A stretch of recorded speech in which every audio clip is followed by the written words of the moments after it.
Hello everyone, welcome back to my channel. একটা নতুন ভিডিওতে সবাইকে স্বাগত।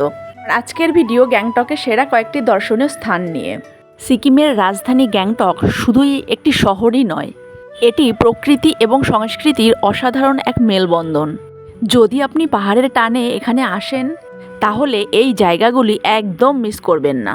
এখানেই বলে রাখি, যারা আমার চ্যানেলটি এখনও সাবস্ক্রাইব করেননি তারা অবশ্যই সাবস্ক্রাইব করে পাশে থাকবেন। প্রথমেই বলে রাখি, ইস্ট সিকিমের সেরা একটি দর্শনীয় স্থান হচ্ছে নাথুলা পাস। এই নাথুলা পাস ভারত এবং চীনের সীমান্তে অবস্থিত, যেটি বরফে মোড়া এক স্বপ্নের জায়গা বলতে পারেন। এর পরের দর্শনীয় স্থান হতে পারে একই রুটে অবস্থিত সাঙ্গু লেক। বরফের চাদরে মোড়া এই লেক একবার দেখলেই মুগ্ধ হয়ে যাবেন। অসাধারণ সুন্দর দেখতে এই লেকটি।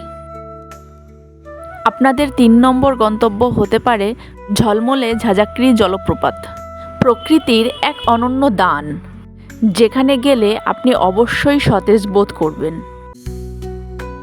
এরপরেই কিন্তু দেখে নিতে পারেন এনসি মনেস্ট্রি, সিকিমের ঐতিহ্যবাহী একটি বৌদ্ধ মঠ এটি, যা আপনাকে এক অন্যরকম প্রশান্তি দেবে। পাশাপাশি দেখে নিতে পারেন রুমটেক মনাস্ট্রি, এটিও কিন্তু সিকিমের এক ঐতিহ্যবাহী বৌদ্ধ মঠ। সুন্দর এবং পরিষ্কার পরিচ্ছন্ন পরিবেশ, যা আপনাকে অনাবিল আনন্দ প্রদান করবে।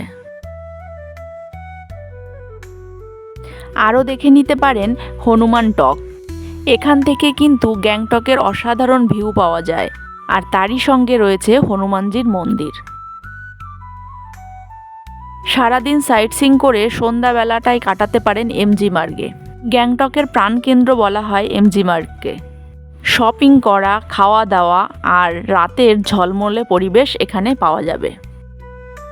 এমজি মার্গ থেকে মাত্র 7 কিলোমিটার দূরেই রয়েছে তাসি ভিউ পয়েন্ট। মেঘমুক্ত দিনে এখান থেকেও কাঞ্চনজঙ্ঘার অপরূপ সৌন্দর্য দেখা যায়।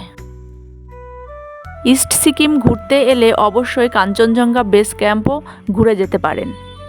বরফে মোড়া এই স্থানটি দুঃসাহসিক ট্রেকারদের জন্য কিন্তু একটা স্বপ্নের গন্তব্য। আর একটা প্রিয় দর্শনীয় স্থান হলো বাবা হরভজন সিং এর স্মৃতি মন্দির। এক বীর শহীদের স্মৃতিতে নির্মিত এই মন্দিরে ইতিহাস ও ভক্তির সংমিশ্রণ দেখতে পাবেন। তো বন্ধুরা, ভিডিওটি শেষ পর্যন্ত দেখার জন্য অসংখ্য ধন্যবাদ।